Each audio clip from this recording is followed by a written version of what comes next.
Ellenünk vagy? Vagy velünk, vagy ellenünk?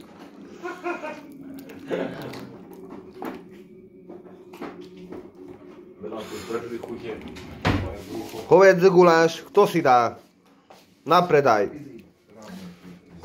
480 ml, čo je vymeraná zásoba, hej, pre daného veľkého človeka. Ísť tady. Vidíš, už kradnú.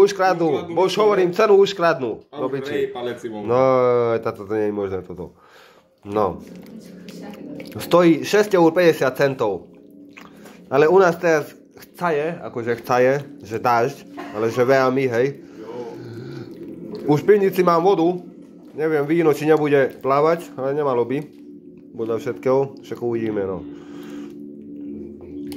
A to bolo si také počasie, tak preto robím taký uvedzý guláš, tu nie na Petriku. Ja preto nechcem meniť. Na čo? Teraz som zrenúval Petrik, všetko OK. Na čo?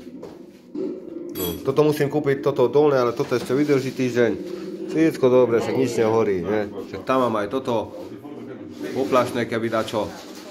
Však čo? Kokociny tu budem riešiť, ne?